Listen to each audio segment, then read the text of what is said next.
So, to start out, I wanted to talk about this guy. We might do actually a whole episode on this dude eventually, but have you heard about Luigi Mangione? I've seen that name somewhere now that you said it, but I don't know what it means. He shot, December of 2024, Oh, he he's okay. shot the CEO of United Healthcare. Gotcha. Supposedly. Allegedly. We gotta say allegedly because he hasn't been convicted yet. Oh, okay. Yeah, supposedly shot the CEO of United Healthcare. And the thing that's amazing about this guy is not that he shot the CEO of United Healthcare, because shit like this, goes on all the time. Did it kill him? Oh yeah, he killed him. But two things that are amazing is, first of all, he used a ghost gun, which you know what a ghost gun is, right? Mm-hmm. Okay. A ghost gun is where you take an image of a pistol and you use a 3D printer to make the pistol with a 3D printer. And they're completely untraceable because clearly you're making the gun with a plastic 3D printer. Yeah. They're also easily disposable and easy to get rid of prints because they're plastic. So this is becoming a major problem here in this country because 3D printers have came down in price quite a bit. I mean, you can get one pretty much for like $800 now. So anybody can make a weapon pretty much with just a computer and this 3D printer for $800. I mean, so they're becoming a major problem. But the second thing is because he has become such an internet sensation for doing this, because so many people in this country hate the healthcare system that people are actually petitioning to defend this guy for being a murderer. They're out there with signs, free Luigi and this and that, because this guy has become like super popular on the internet for killing this dude. And right. He did it, they think he did it because, well, again, allegedly, because he needed surgery in his back, right? And United Healthcare wouldn't pay for the treatment he needed. So they ended up putting screws in his back, which caused a huge amount of pain. And he just went on a rampage against the healthcare system, basically United Healthcare, because of the fact that they basically denied his claim, which is, again, a very large growing problem in the United States. Yeah. I mean, 63,000 to 68,000, give or take, people die every year in this country because they're either underinsured or not insured at all. And healthcare is becoming a serious problem in the United States. And again, it comes down to basic money. Yep. It's what everything comes down to in this country. And it's sad because, like, if you looked at just the good God, I'm going to fuck up. I almost did, and I stopped myself. This brings me to the drinking game, though. If I do fuck up a word, which I almost did, and I might still, God only knows, because we're talking about... Odds are. Yeah, odds are, this episode especially. But if I fuck up a word, take a shot of your favorite alcoholic beverage, please. And I would like to recommend Rum Chata Pumpkin Spice. Giving a little ad out there. It's delicious and it's amazing. And if you mix it with apple cider, it's fucking especially good. Right. But just putting it out there. If Rum Chata would like to sponsor the podcast, we can always use the money, guys. Just saying. Just saying. Right. Putting it out there. But take a shot of your favorite alcoholic beverage if I fuck up a word. So, but what I was saying was the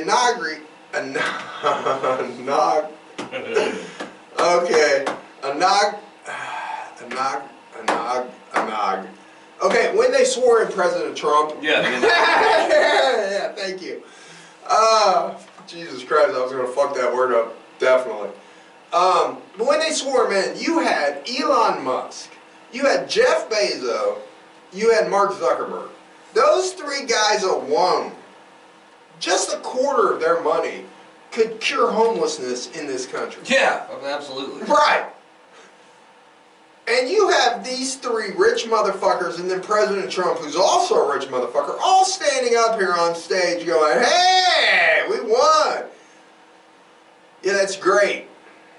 But when do any of these sons of bitches give a damn about the poor guy living on the street who has nothing? Or even the middle class guy? I mean, most people, especially the newer generation like Gen Z, cannot afford rent. Oh, yeah. They're graduating college with huge college debt, can't afford health care, can't afford rent, have to live 3 or 4 people to an apartment. I mean, guys our age, you know, we're more set up, but... I mean, it's obviously not right to murder anybody in cold blood. Right, but... But you can absolutely understand why somebody like this would be popular for doing so. Correct. Right. Yeah. Because, I mean, this is the problem you run into. It's becoming a tipping point in this country. Absolutely. Where it's just a matter of time. Right. It's no longer a race war in this country, really, that you got to worry about. It's no longer any of that. It's a class war that's happening. And what's going to happen is, it's eventually, and it already is, it's the rich against the fucking poor. And that's what it is. I mean, you know, and at a certain point, the poor, and it happens in every country. It happened in Nazi Germany right before the Nazis took over. The poor get tired of the bullshit, and they rise up, and they take over the fucking country. Yeah, that's right. That's what I'm saying. Because it ends up being just a matter of time before, right? Because the thing is, there's a lot more of us than there are you. Exactly. Exactly. It's just when... And eventually the poor people are going to get tired of it. When they get desperate enough. Right. Right. And it's going to happen. Yeah. I mean, you're going to start seeing a lot more in this country, like riots and people just saying, fuck you, and, you know, and it's going to get worse before it gets better. Yeah. But anyways, that's not what we're talking about today. Today, we're talking about a killer, a serial killer in another country, which we've done a lot in America, but every now and again I like to branch out and get a serial killer from another country. And today, we're talking about Pedro Alonso Lopez, and he is known as the Monster of the Andes.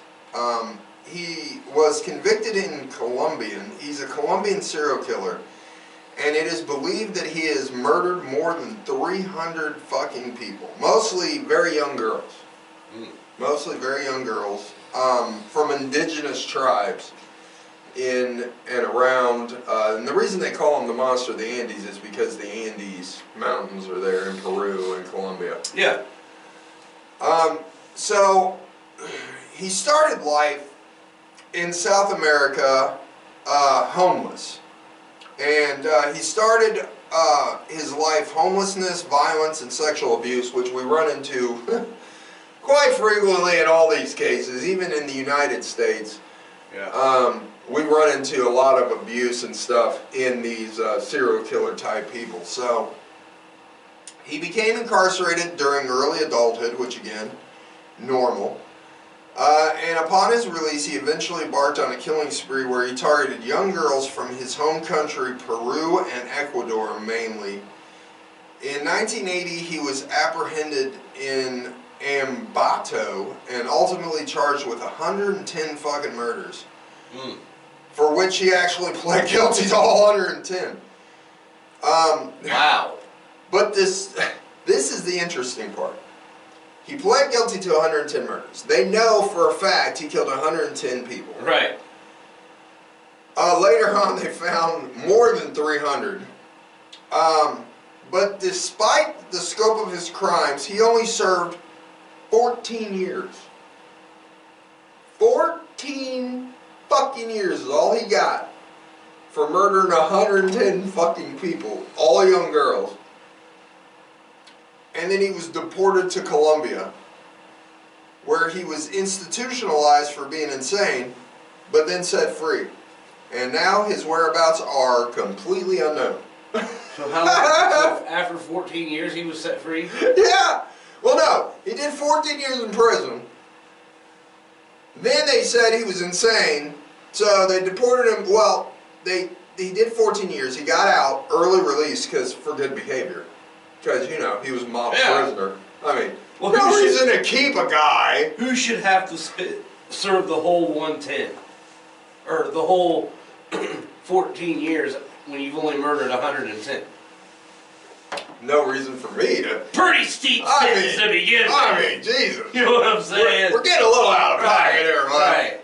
So he did 14 years, was released for good behavior, and they sent him back to Colombia.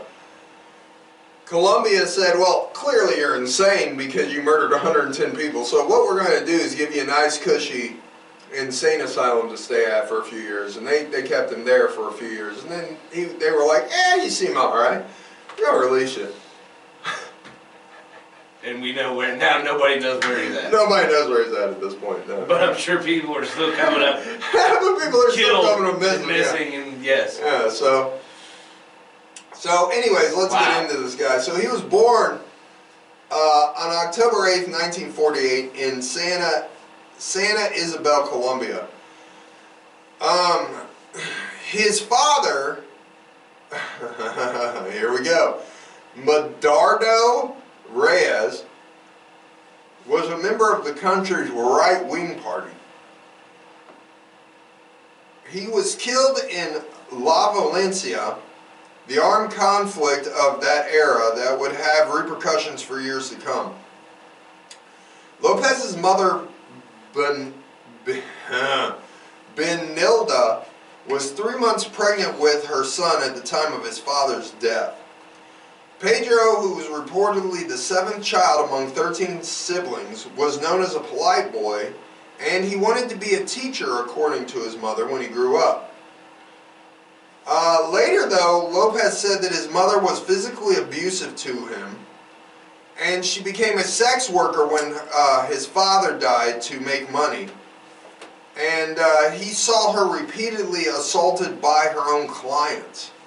So as a young kid, he said that his mother sexually abused him physically, and that she was a prostitute over there in Colombia to make some ends meet for her family, and that he saw her being raped and beaten by male clients repeatedly.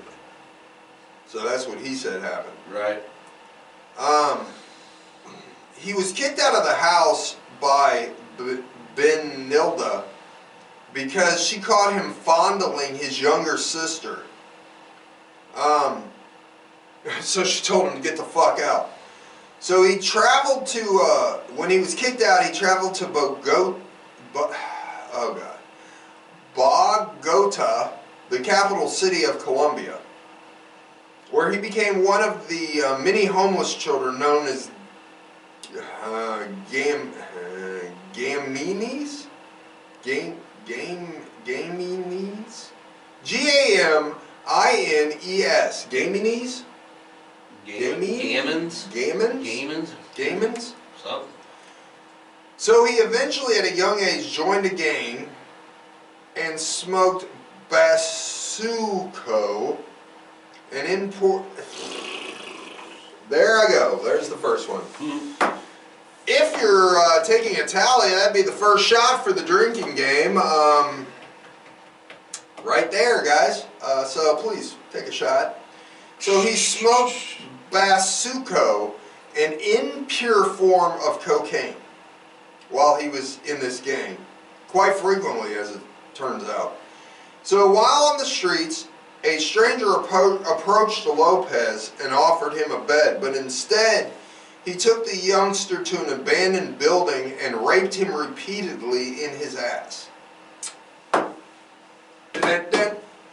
That's you know. Okay. Yeah, that's what happens when you're a homeless boy on the streets of Colombia. Get some cocaine. A guy walks up to you and says, "Look, I'll give you a bed, baby." He takes him to an abandoned building and butt fucks him. Repeatedly. God damn it. So. And this was all before he was 10 years old, by the way.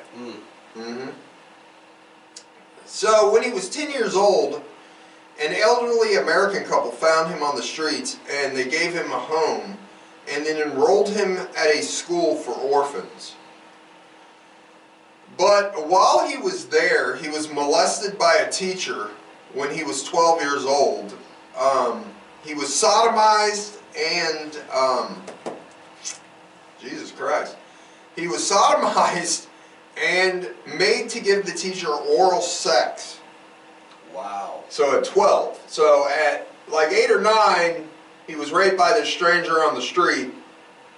And then at 10, this nice elderly couple finds him and says, hey, we'll take you in. Took him in, gave him a home, enrolled him in this school that was supposed to be for orphans to rehabilitate them. And while there, at 12 years old, the teacher sodomized him and made him perform fellatio on him. That's crazy, man. Yeah, that's perfectly acceptable stuff.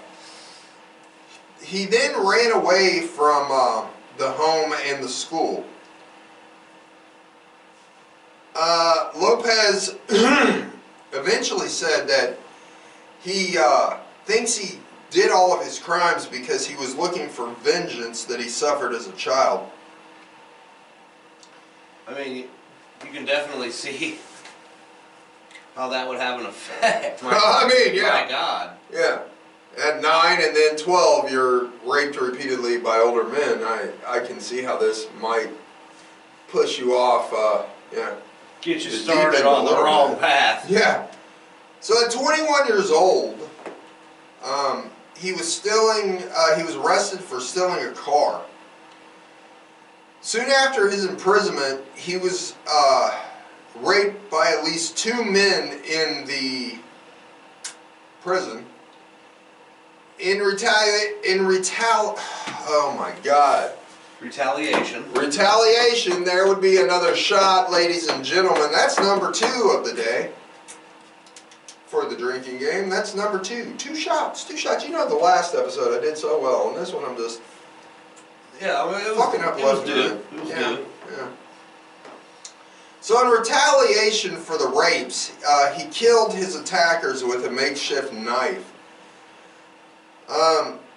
He didn't receive any additional jail time, though, for the murders. Again, Colombia seems like the place to go. I mean... Right. Murder people in prison? Well, they shouldn't have gotten away with the knife. You know, I mean, yeah, they were raping the guy. What do you expect? Right. He had to slice him. So, upon his release from prison, Lopez started to seek out young girls, usually of an indigenous background and poor or limited economic means. He made his way to Peru, where he would lure his victims to remote areas by offering them money. He would then start committing rapes and murders. He later reported that he murdered dozens during the mid to late 1970s, too many for him to even count. Yeah. He was then caught by the indigenous tribe, the... I'm going to try this name. Right. Ayachucos. Yeah, there, I got it. So the Ayachucos community. He was caught by the Ayachucos when he attempted to kidnap a 9-year-old, and the group submitted him to tribal law. They buried him alive in the jungle, but a Western missionary convinced the tribe members that this was not right to leave him out in the jungle, buried alive only up to his head. They buried this motherfucker in the jungle. We're just going to leave him there for the animals to get his head. Oh, shit. Yeah. But a Western missionary convinced the tribe that this wasn't right and to turn him over to the Peruvian police. They deported him to Colombia without even considering the crimes he had inflicted upon the natives, because at that time the natives were not considered Peruvian citizens.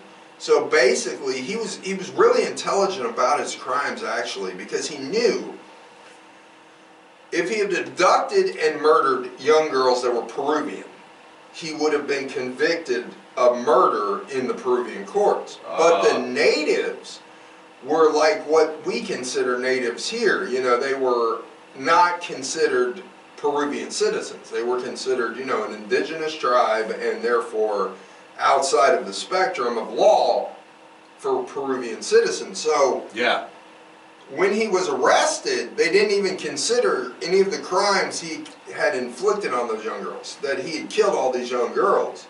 That didn't fall in their spectrum of a crime against Peruvians, so they deported him.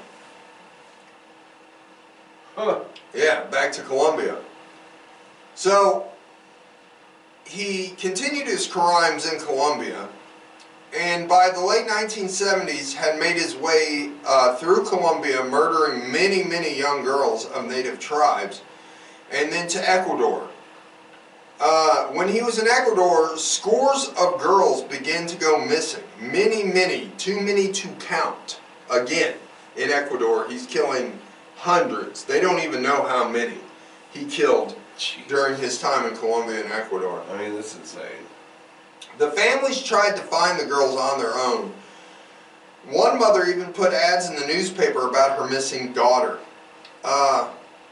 In the Ambato region in 1980 is when she put this ad in the paper. So in 1980, a vendor, Carlina Ramon, and a group of her peers caught him in Ecuador while he attempted to lure Ramon's daughter from a busy market. When they caught him, they took him to the police, and once in police custody, he initially refused to cooperate with authorities until investigator and pastor Cordova Guadino went undercover as a fellow inmate, and he gained Lopez's trust. Guadino was able to get a confession from Lopez in the prison, as well as details about sites where the victims were buried. Police ultimately unearthed 57 bodies. Coupled with his confessions, Lopez was then charged with 110 murders in Ecuador and Colombia. But he claims to have been responsible for more, in the neighborhood of at least 200 deaths in the neighboring countries of Peru and Colombia. Some reports have said, though, that Lopez said that he did not know the exact number, but he remembered at least 200 young girls that he had raped and murdered in Colombia and Peru. How old was he when he got convicted? Let's see. He was 21 then, and this was in the 70s, so he couldn't have been... This was 1980, so he couldn't have been more than in his 33. Yeah, 33. So in 81, 33-year-old Lopez pled guilty to the murders of 57 girls and was in prison in Ambato, where he was diagnosed as a sociopath. Well, no shit. You think? I mean, maybe. Could be. But because of Ecuador's laws, Lopez only received a maximum sentence of 16 years for 57 murders. Jesus! If you're gonna murder fucking people, Ecuador's the place to go. Yeah, I mean, if you want to... Shit, 16 years, 57 murders, fuck hell! If you want to murder people and get out of jail in a reasonable amount of time, yeah. He's only 33, I mean, Jesus Christ. He's still out at 49 at the latest. So Ecuador would later change the maximum prison sentence to 25 years. Yeah. Oh, well, at least they upped it a little. Nice.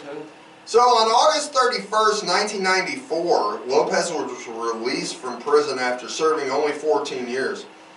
He was released 2 years early because they said that he was a model prisoner and had great behavior. Wow. Wow. Woo! There's nothing I can say about that. What do you say about that? He was then deported to Colombia, where a Authorities there attempted to convict him of the 2-decade-old murders, but instead he was declared insane and in 1995 was institutionalized in a psychiatric facility. So he was institutionalized in 95. 3 years later, in 1998, he was magically sane and they released him. Of course he was. Jesus. Yes. He was released, but he had to pay a $50 bail. Oh. And well, he had to have additional stipulations, like he had to visit his elderly mother.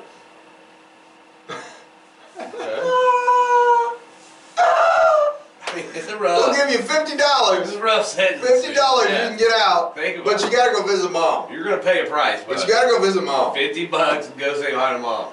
When he went to his mother's, he asked for his inheritance and was then informed that she had fallen into poverty. So he stole her bed and her wheelchair. Jesus. Oh my. He stole her bed and wheelchair and sold it to people on the street. Just left you laying on the fucking dirt floor. Oh my God. There you go, you dirty hooker. That's for all the payback for I went through when I was young. Clearly he's rehabilitated and should be out on the street. Clearly a model individual in society. Yeah. He then vanished from Colombia right after this. Where he's not on the loose in some other country just raping and killing. No way. And because after he stole his mother's stuff and sold them, the police were looking for him, and then they also had connected him to a 2002 murder of a young girl in Colombia. But he vanished, and to this day, his whereabouts are still completely unknown. Wow, dude. That's nuts. I'm not saying that the justice system down there is a little out of pocket, but just, I mean, it might be. You take a serial killer who was convicted of 57 murders. You give him 14 fucking years. You release him. Then you send him back to Colombia, where he's already confessed to over 200 murders in Colombia and Peru. That's just Colombia and Peru. Confessed. Yeah. But you don't put him in prison. No. We're going to say he's insane. We're going to keep him in a psychiatric institution for 3 fucking years. Only 3 years, mind you. And then we're going to release him because he's perfectly fine now after 3 years. Yeah, he's clearly fine. Yeah, clearly. And all you got to do... we're going to charge him $50. We're going to charge him $50 and make him go visit mom. Who he immediately still... Which I'm sure she appreciates us doing. Yeah, as she was left laying on a dirt floor. On a dirt floor without her fucking bed, without her fucking wheelchair, which has just been sold right outside her front door. To the people on the street. He steals her bed, kicks her onto the dirt floor, takes her wheelchair because she can't get And now this motherfucker is on the loose. And then he just leaves. Takes the money he got from the wheelchair and bed and bounces to God only knows where. Well, in his defense, yes, the bitch should have had an inheritance instead of letting herself fall into poverty. Oh, God damn. He was fucking relying on that inheritance when he got out of jail. He wasn't going to be in there long. He didn't murder many. Yeah, only 57. Only 200. Only 257 Plus. that they know about. Yeah. Yeah. And he said probably upwards of 300 or 400. He can't even figure it out. Jesus Christ. I mean, you know, the names do get lost in the shuffle after a while, Jason. I mean, when it's 200 plus. It gets confusing. Just killing Indian women left and right. Right. Okay. This was our episode on Pedro Lopez. And hope you liked it, and we will see you next time. Later.